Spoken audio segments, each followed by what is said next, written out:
Sign up for my newsletter at historyasithappens.com. Every Friday morning, you'll get an email from the Washington Times, where I'll go deeper into the history behind the week's episodes and preview what's coming up at historyasithappens.com.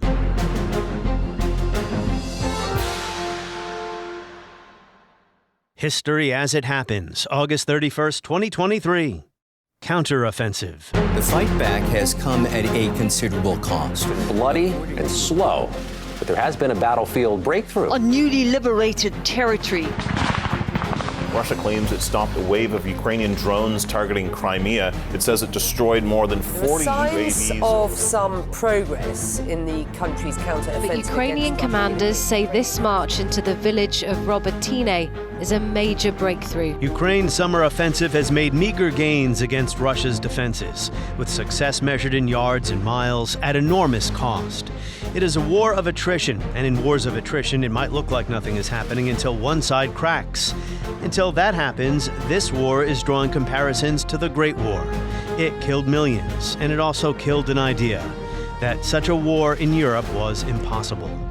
That's next as we report History as It Happens, a podcast from the Washington Times. I'm Martin DeCaro. This is where it is important to have some kind of historical perspective, which unfortunately most of the commentators lack, because to say that in 1916 it would have been better for all sides to reach a compromise peace does not make you a Wilhelm apologist.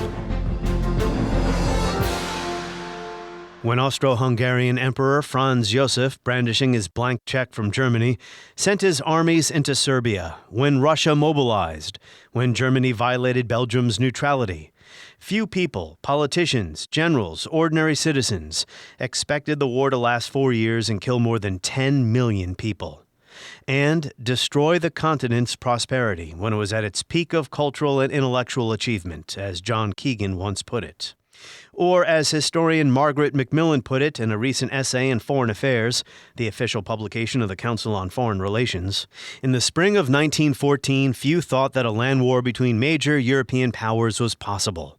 European states, so their inhabitants complacently assumed, were too advanced, too economically integrated, too civilized, in the language of the time, to resort to armed conflict with each other. Much the same held true in the early weeks of 2022. Leaders and policymakers and their publics in the West tended to view warfare as something that happened somewhere else. In 1914 and 2022 alike, writes Macmillan, those who assumed war wasn't possible were wrong. Equally dangerous was the aggressor's assumption that a war would be short and decisive. Well, that is one lesson it seems powerful nations will not learn. And you don't have to go back to the early 20th century for an example, and this is not something only dictators like Putin or monarchs are guilty of. Just go back to 2003 and the most powerful democracy in history. We thank all the citizens of Iraq who welcomed our troops and joined in the liberation of their own country. And tonight, I have a special word for Secretary Rumsfeld, for General Franks, and for all the men and women who wear the uniform of the United States. America is grateful for a job well done.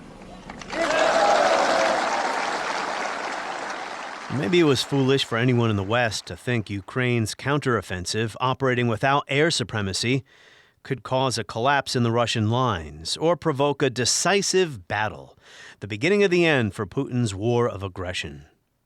Can Ukraine win? In some ways, it already has, by inflicting a humiliating strategic defeat on the Kremlin. But the war is not over. Russians still occupy parts of eastern Ukraine. An estimated 500,000 soldiers on both sides have been killed or wounded. Mostly Russian, but Russia has a larger population to replenish its ranks than does Ukraine. So this war of attrition is not the only disturbing parallel to 1914. As Macmillan writes, the past also offers an even darker warning, this time for the future, when the war in Ukraine finally comes to an end, as all wars do. Ukraine and its supporters may well hope for an overwhelming victory in the fall of the Putin regime. Yet if Russia is left in turmoil, bitter and isolated, with many of its leaders and people blaming others for its failures, as so many Germans did in those interwar decades, then the end of one war could simply lay the groundwork for another. and that is Margaret Macmillan. Anatol Lieven is an expert on Russia and its relations with the West. He is the director of the Eurasia program at the Quincy Institute for Responsible Statecraft. He's been an invaluable guest here since the start of the war. Anatol Lieven, welcome back to the podcast. Hello, very nice to be here. Welcome back to Washington, D.C., where, if you don't mind my saying, you're going to be staying, right? That's it. I will be based here for a good many years, I hope. Okay, well, that makes my life easier, no longer dealing with the 5 or 6 hour time difference when I want to talk to you. So before we get into the counteroffensive in Eastern Europe, I want to just ask you briefly about the death of Yevgeny Prigozhin. What is your take on this? Most people do not believe this was just an accident. Well, I mean, I don't suppose we will ever know exactly what happened, but the overwhelming probability is that he was assassinated and that this was either on Putin's order or direct order, or Putin gave a green light to Prigozhin's bitter enemies in the defense ministry. I mean, that must be the presumption. It's just too much of a coincidence otherwise. My assumption, and that's why I have you on the podcast here to correct me if I'm wrong, was that if this was an assassination or a murder, that would alienate or antagonize the Wagner mercenary force that Moscow relies on. So why would they want to get rid of him if he has loyal people in his mercenary regime, which, like I said, Moscow is relying on to fight the war in Ukraine? Well, without being embedded with Wagner, something which I have not sought, which I do not suppose anyone would get, it's very difficult to say what the precise feelings of people within Wagner are. And I mean, I suppose it's a question of how far this force has developed a real esprit de corps and collective identity, which mercenary forces do quite often. If you look at the condottieri in the Middle Ages or the French Foreign Legion, or whether, in fact, it is simply a bunch of guns for hire with no particular loyalties in any direction. I mean, if the former, then yes, Wagner will be greatly weakened as a force. You would expect to see a large number of defections, people going off, basically to hire themselves out on their own account. If the latter, then presumably for the same pay, they will go on fighting now under much closer Russian military command. The new head of Wagner, appointed by Putin, was a long-standing Russian military intelligence officer. Putin has made clear that, Wagner will now be under military authority. On the other hand, I don't know whether he will use them in Ukraine, because that has proved extremely dangerous. It was only through the war in Ukraine that Prigozhin and Wagner emerged as a political force in their own right because of the prestige that they had won there. And their link to dissident generals, their link to extreme nationalist forces in Russia. When they were fighting in Syria and in West Africa, that didn't attract any. I mean, it was useful for the Russian state, but it didn't attract any particular notice or prestige within the Russian population. And that's clearly, I think, where Putin now wants to keep them. Putin is now trying to do what Dr. Frankenstein could not, which is reel in the monster that he created.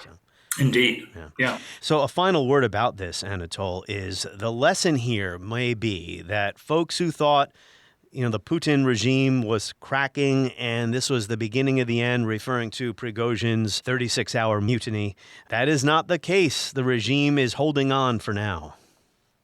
Well, that's right. And I mean, absolutely critical to the failure of the Wagner mutiny or military demonstration or whatever you want to call it, is that Russian generals and soldiers did not join in. And General Surovikin, the former commander in Ukraine and in Syria, who was obviously very close to Wagner, whether voluntarily or, essentially at the point of a Putin gun, on the morning after the mutiny, Prigozhin came out with a public statement condemning the mutiny and calling on Russian soldiers to remain loyal to the state. And that was a critical moment. And the most important factor here is that other Russian generals, junior officers, many of whom we know on the grapevine, are bitterly unhappy with the incompetence and the corruption of the Russian high command. People within the elites who on the other hand, didn't want the war and, would want to look for a way out. But they all know that if there is some kind of rebellion against Putin, if the establishment and the Russian state split, that is the one thing that could bring about complete defeat in Ukraine. And none of them want it, partly through patriotism. The Russian army obviously does not want to suffer a catastrophic defeat. And the Russian elites deeply fear the chaos that could result from such a development. And also, of course, anyone ambitious to succeed Putin doesn't want to succeed like, the government of Weimar Germany in 1918, with responsibility for a disastrous defeat. That would effectively doom such a regime in the long run. So all of these, factors, they're not so much positive factors of support for Putin, but they are negative factors of deep, deep fears of what will happen if you try to get rid of Putin. Anti-war. Exactly. Yeah. So, there is support for the war in Russia, but there's also anti-war. So the Ukrainian counteroffensive, long awaited, it's been underway now for 3 months. It has gained a few miles in the east, a few miles in the south. Although Ukraine is now saying it made a significant breakthrough in a village called Robotyne because of, it's been able to pierce Russian defenses there. I mean, what's your take? Has it failed? Is it too early to say? Either way, we're talking again about a few miles on both fronts after 3 months. Yes, it certainly does look very like the battles of the First World War. The latest Ukrainian claimed success is really rather like Russia's claimed success at Bakhmut. It is a very small gain at what appears to have been enormous cost.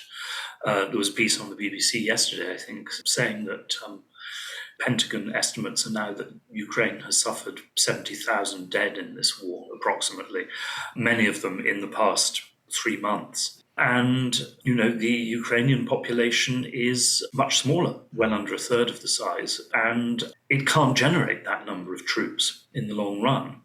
And there's also evidence, of growing evasion of military service in Ukraine. I already saw some evidence of that when I was there in March. Of course, the Ukrainians have surprised us in the past, and one should never exclude the possibility of a breakthrough. But then, if you take the analogy of the First World War, the final breakthroughs only came, after years of exhaustion and heavy casualties. And the introduction of massive amounts of U.S. forces on the Western Front. Indeed. And of course, the introduction of a completely new weapon, the tank, which was very important in 1918.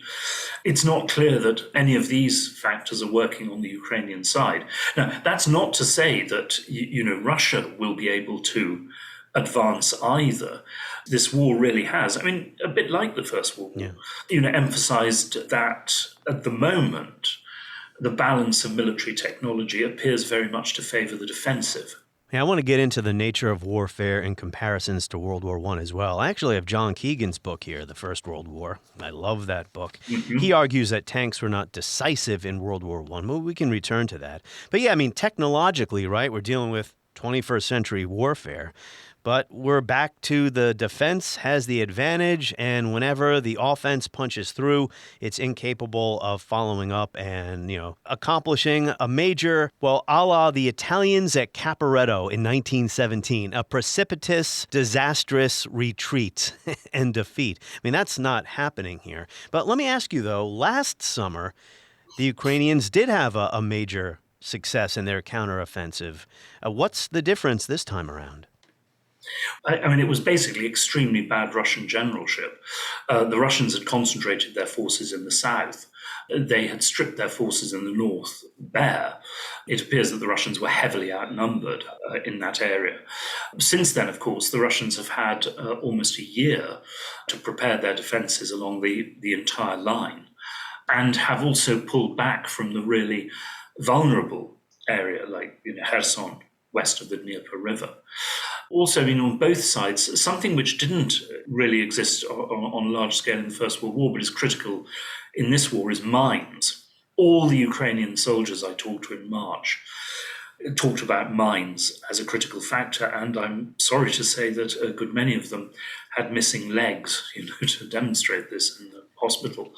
Well, it really slowed down the Russian advance against Bakhmut, and now it is really slowing down the attempted Ukrainian advance in the south.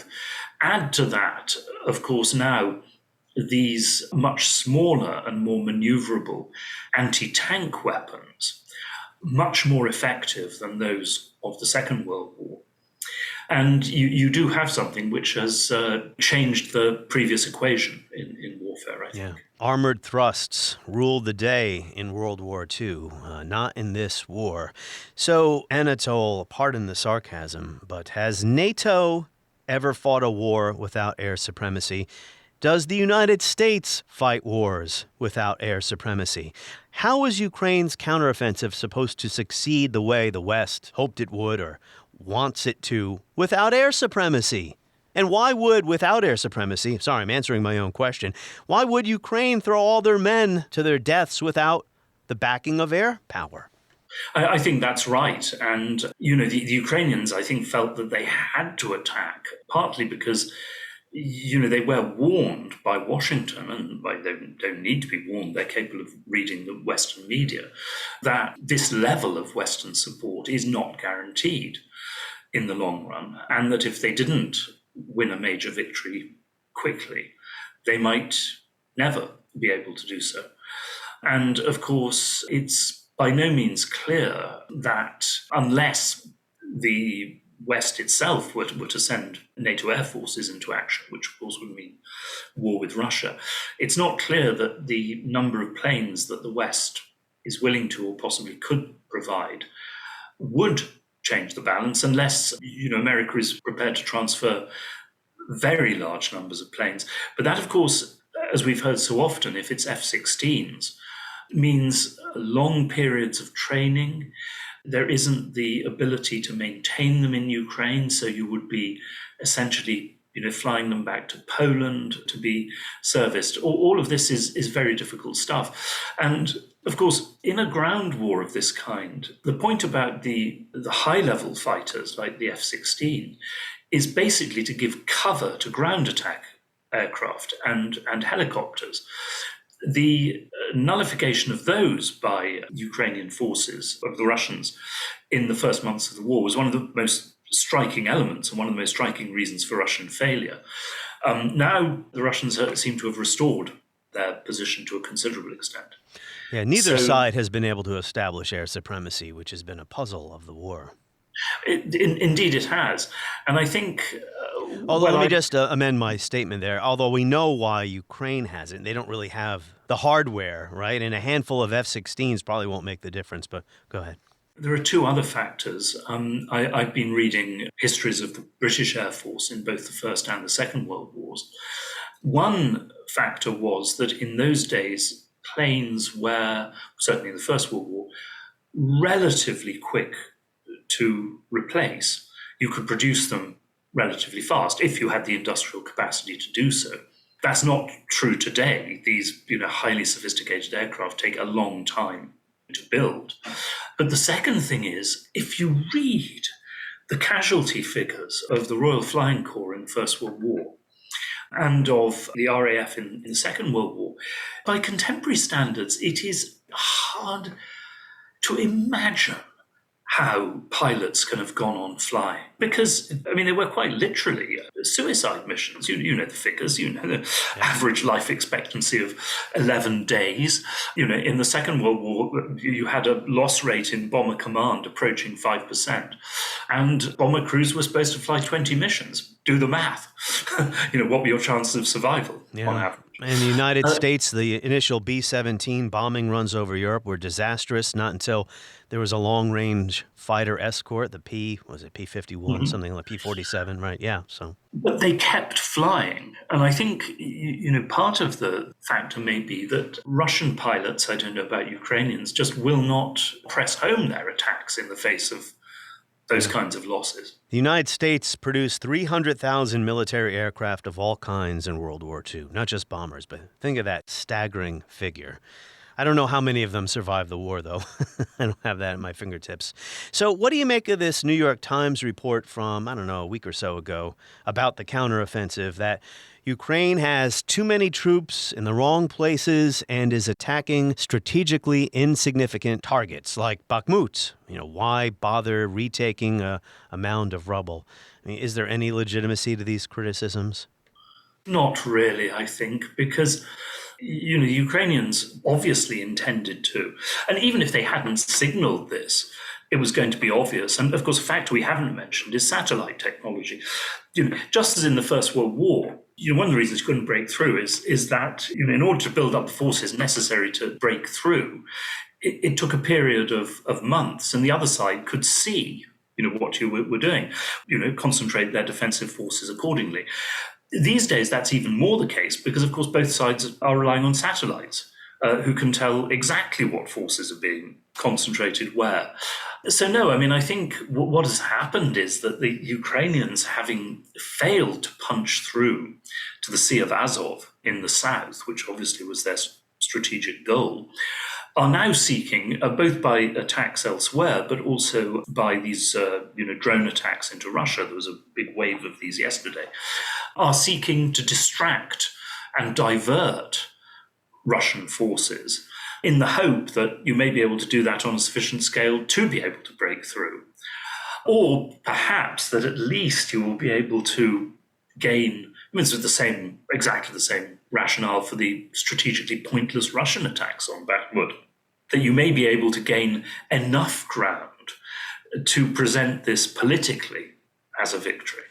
And we should remember that, Putin needs such symbolic victories, but so does Zelensky. A la Verdun in 1916. That did have some strategic value, but the battle took on a life of its own. The Germans, the army, told the public, sorry to interrupt, Anatol, but told the public that this was a really important battle and we could not lose it. So, 6-7 months later and 300,000 dead total from both sides. So, yeah. Yeah, no, you're absolutely right. Yeah. I fear there's a lot of, how can I put this politely, blame shifting by Western, military analysts. I agree. Ukraine does not have air supremacy, so it's impossible for them to. Maybe impossible is too strong. Unlikely this counteroffensive is going to be a smashing success without that. And even with the aircraft, you don't know how that might affect the war. So if this is now a war of attrition, who has the advantage? At the moment, it would appear to be Russia.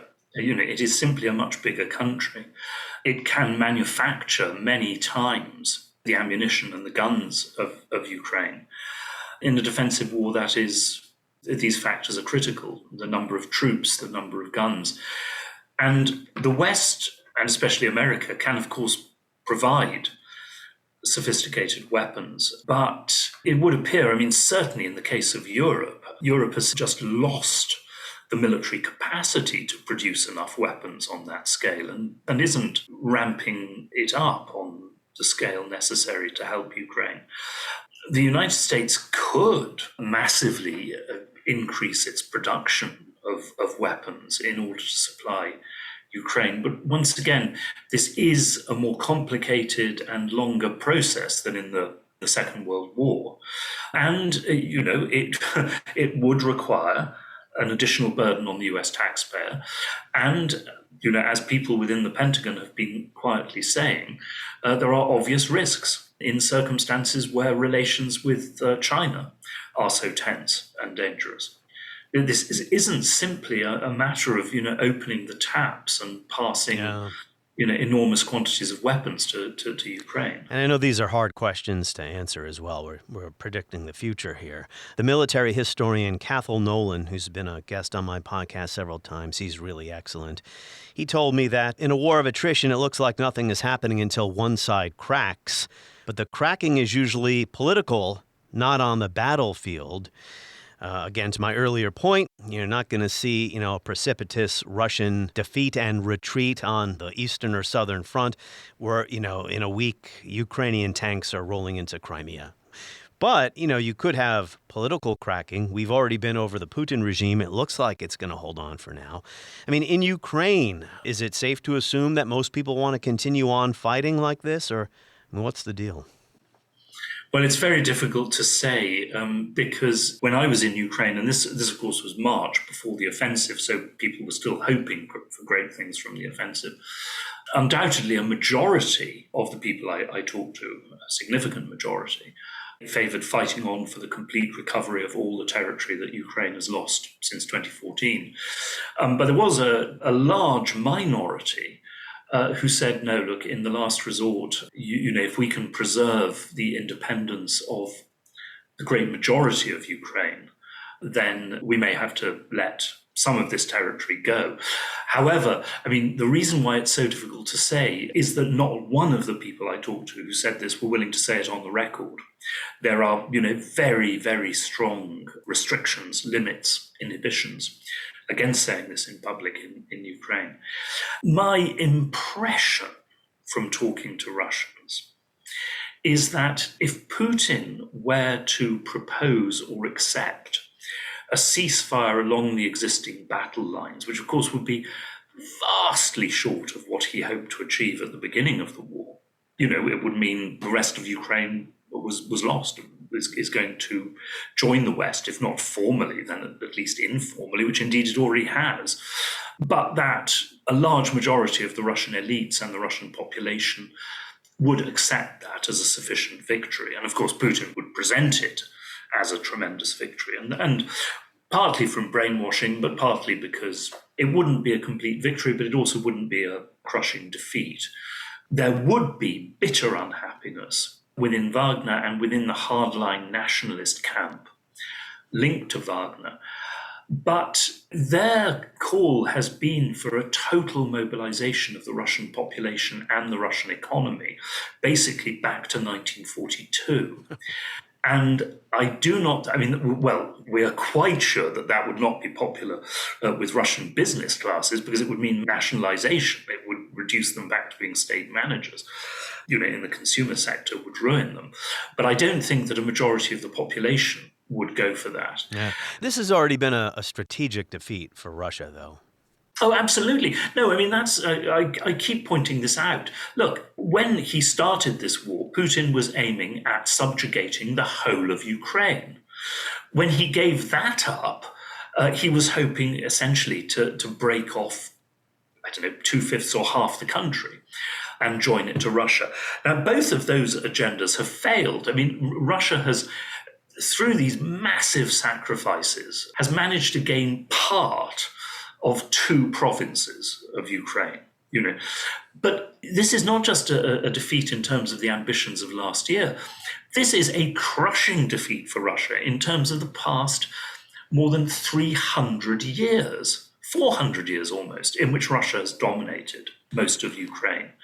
So, I think there is a really good case for the West, and of course, I understand the immense difficulties for Ukraine in this regard, to say, look, we've gained a huge victory. Let's pocket that and not aim for too much more, which we may not get. Now, if I could just add something, though, on the Ukrainian side, the most dangerous moment for Ukraine, in many ways, would be if, in the end, Zelensky, either independently or under Western pressure, decided that he had to agree to a ceasefire along something like existing lines, with, of course, various benefits and guarantees from the West.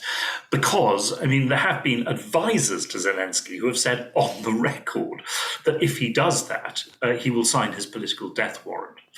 And, of course, if there is a mutiny, against what would be seen as a peace of surrender within Ukraine, well, then, once again, all bets are off. When it comes to security guarantees, and this, of course, raises the problem with the idea of expanding NATO to Ukraine or having Ukraine join NATO, I feel like people who should know better look at the map of Europe like it's the game of Risk, which I happen to play last night. I lost. I'm a fan of diplomacy. Do you know the game Diplomacy? I have not played it yet because you need like 6 or 7 people to play. But anyway, in Risk, you can just sweep across the map in with a couple rolls of the dice. It's very hard we're talking about this now. We've been talking about this for 2 years now on the podcast, Anatol, to defend Ukraine. It's not France, it's Ukraine. I hope I'm not oversimplifying here, but you know what I mean. Absolutely. And also, even during the Cold War, the question came up periodically, would America risk nuclear annihilation for Frankfurt, or Hamburg and so forth? Now, and the Soviet Union knew that, which of course is a critical reason why there never was a Third World War. But in the case of Ukraine, things are far more ambiguous. Then there wasn't an actual war going on. Now there is. Then neither side was going to try to reverse the territorial order in Europe. Now both sides are committed to this. It's a totally different situation and vastly more dangerous. It seems to me that the way to go is to treat Ukraine as a major non-NATO US ally and go on arming it to the teeth consistently over time, such that any government in Moscow knows that a resumption of the war will, repeat the bloody experience and the colossal sacrifices and, of course, the economic and political isolation of this war. That is probably, I think, as credible a deterrent as we can create.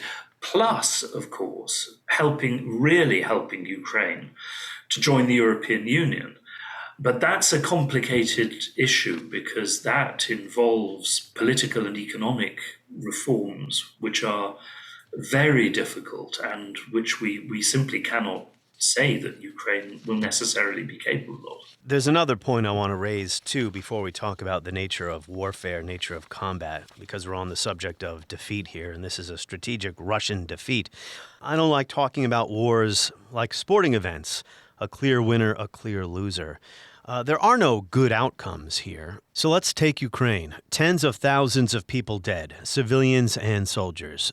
People who had to serve in the army when maybe 10 years ago they never would have imagined they'd be fighting a war like this. And then there's the damage to Ukraine's infrastructure. It's going to take many billions of dollars, many years to repair it. And if we widen our lens even more, there is a defeat for Europe, to the idea that this kind of thing was behind it.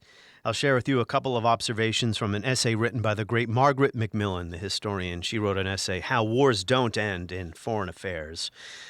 She said, before the Russian invasion, many assume wars among major 21st century powers, if they happened at all, would not be like earlier ones.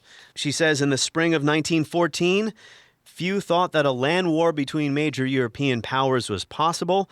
European states, so their inhabitants complacently assumed, were too advanced, too economically integrated, too civilized, in the language of the time, to resort to armed conflict with each other. Much the same held true in the early weeks of 2022. Leaders and policymakers and their publics in the West tended to view warfare as something that happened elsewhere. She says in 1914, like now, those who assumed war wasn't possible were wrong. And she goes on to say that, this is obviously on Russia. Russia is responsible for the war. But she also says too many people in the West ignored Moscow when Putin, namely Putin, made clear its grievances and had given indications of its intentions. I was just reading, I know this is a long preamble here, Anatol, so hang with me. I was just reading Putin's speech to the Munich Security Conference in 2007. Yeah, he said this will not be a unipolar world. Then he published in 2021, that's just 2 years ago, his lengthy essay on the historical unity of Russians and Ukrainians. Yet, I still think some people, maybe people who spend too much time on social media commenting on the war, have not woken up to these realities. Yeah, I know. It's quite true. Look, I wrote a piece which came out in the Atlantic. They wouldn't print it today, of course, in 1995. Saying that, if NATO began to expand, it would not be able to stop. And that if NATO ever moved to include Ukraine, this would lead to war because Russians, a great majority of Russians, regarded not to the extent that Putin said in 2021, but to some extent, regarded keeping Ukraine as a close ally, as an absolutely vital Russian national interest from an emotional and ethnic as well as a strategic point of view. Now, the point is that you may not agree with any of these Russian claims, but the whole point in international relations is we can recognize on a point of morality that the people of Taiwan have every moral right to declare independence from China. On the other hand, we know, because in this case we have actually listened to the Chinese, that if the Taiwanese do this, there will be war with all its consequences for everybody, including the Taiwanese themselves. I'm wearing my realist hat here, but if you ignore what the governments and to a great extent the peoples of other countries regard as their vital national interests, you are acting in a way which is deeply irresponsible and, of course, also irresponsible towards your own citizenry. And I think this was not nearly enough considered. Well, exactly. You don't have to agree with the Russian grievances, some of which may be legitimate, some may not, although Russians would say we don't want any finger wagging from the United States after he invaded Iraq in 2003, etc. But that aside, something that Macmillan touches on is that because of linguistic, cultural, religious, economic ties, such a war would not be possible. She says, as in 1914, people today fail to grasp the strength of nationalism, the growing antipathies between often neighboring peoples, and the way their ruling classes and intellectuals abuse history to claim that, for example, the Germans and the French were hereditary enemies. She goes on to say, today for Putin and the many Russians who see things the way he does, the West, however defined, is the enemy and has always been. And I think any debate about NATO enlargement has to take place within this context. Ukraine, in Putin's view, was being seduced by Western materialism and decadence and needed to be saved and restored to its proper family. Here is the key line from Macmillan in this entire essay. One of the lessons of Russia's war in Ukraine is that Western strategists need to pay more attention to how leaders elsewhere see their own countries and histories. See their own countries and histories, not the way we think they should see things. You're absolutely right. This also goes back to something that Hans Morgenthau, the great American realist thinker on international affairs, said. He said that it was he actually called it a fundamental ethical duty of the statesman to educate themselves so that they could put themselves in the shoes of their opposite numbers in other countries, not in order to agree with them or sympathize with them, but to understand where they were coming from and therefore how they were likely to act in particular circumstances. And I'm afraid we just didn't do that in the case of Russia. There is another point, which Macmillan does not make, but she could have added, which is, well, precisely, you do need to study history, but in particular, one way to understand the outbreak of the First World War is that it was a consequence of the decline of the Ottoman Empire and its loss of territory and the emergence of these new national states in the Balkans, and the growing weakness and internal division of the Austrian Empire. Then, of course, the Second World War grew directly out of the collapse of the Austrian Empire and Germany's attempts to seize parts or all of the successor states.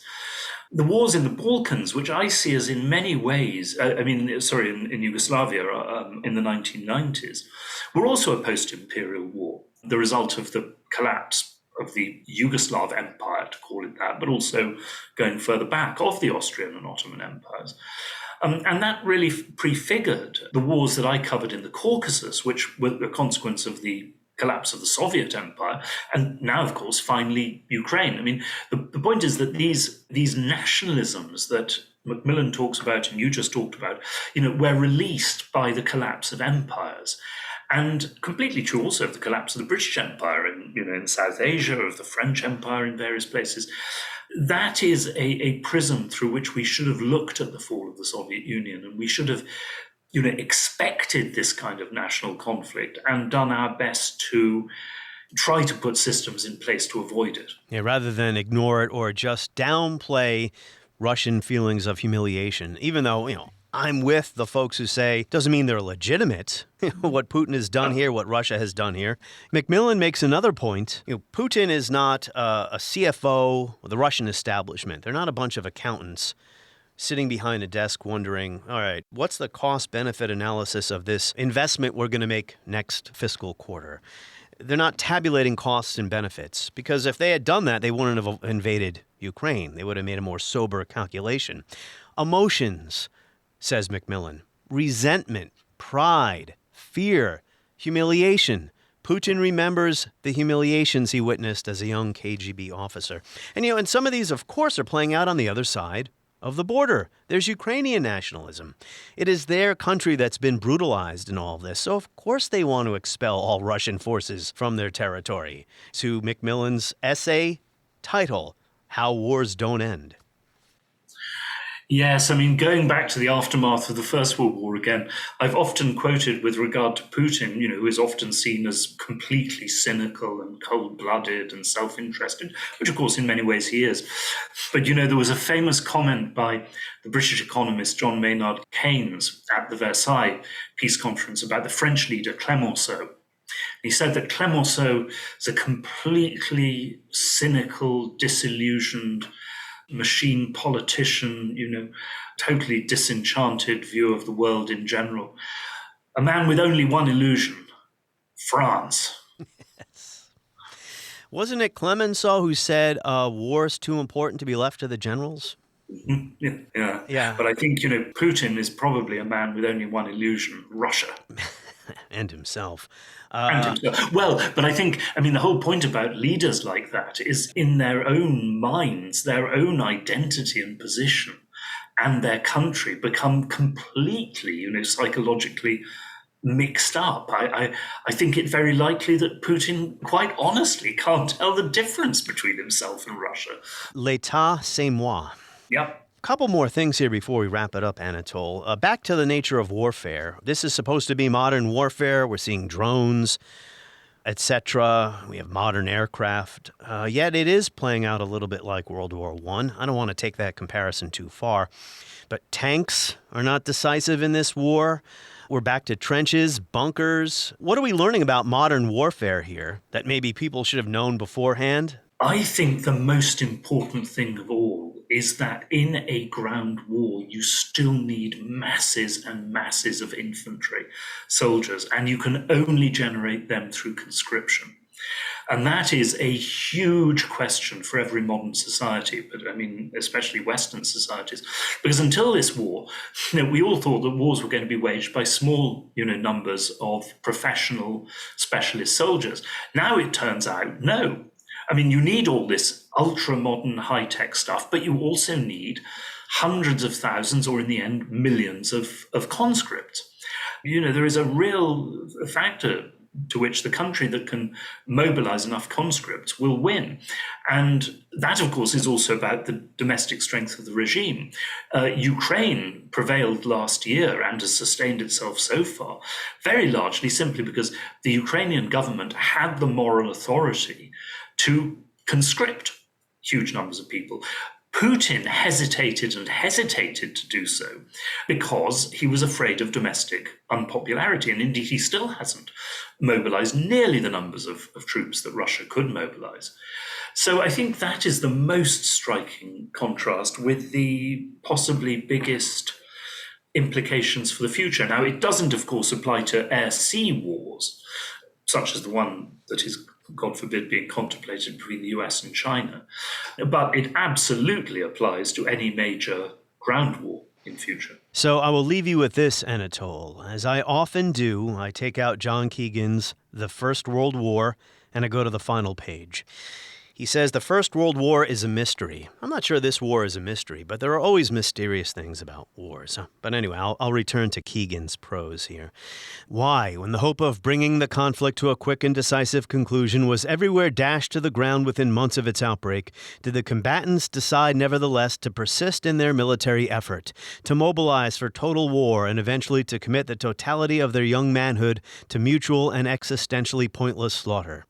Principle perhaps was at stake, but the principle of the sanctity of international treaty, which brought Britain into the war, scarcely merited the price eventually paid for its protection.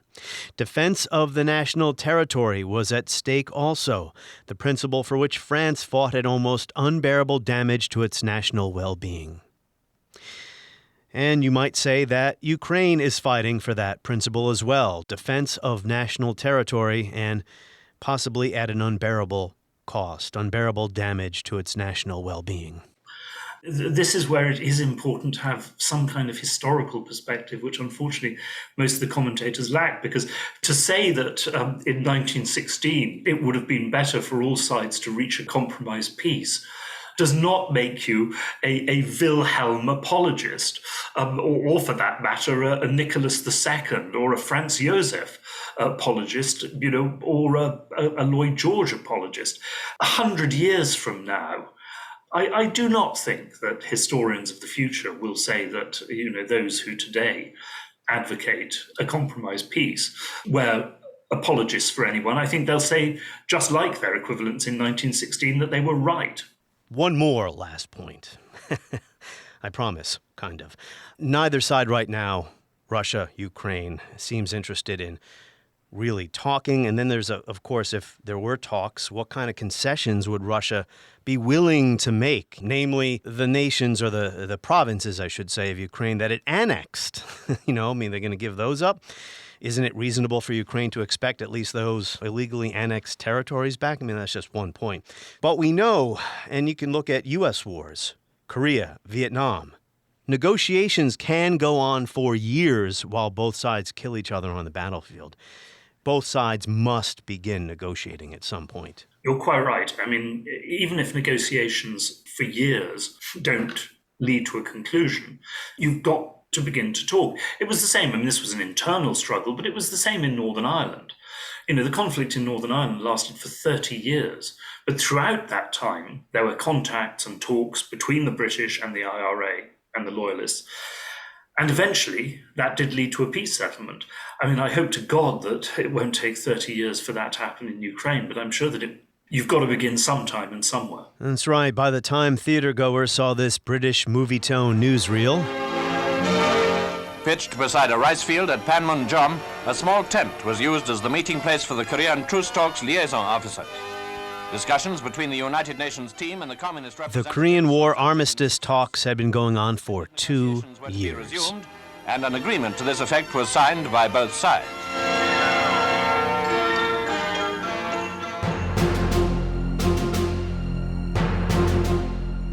On the next episode of History as It Happens, we're going to stay with the Russia-Ukraine war. We're going to speak to historian Michael Kimmage about the death of Yevgeny Prigozhin and the Russian mafia state. That's next as we report History as It Happens, a podcast from the Washington Times.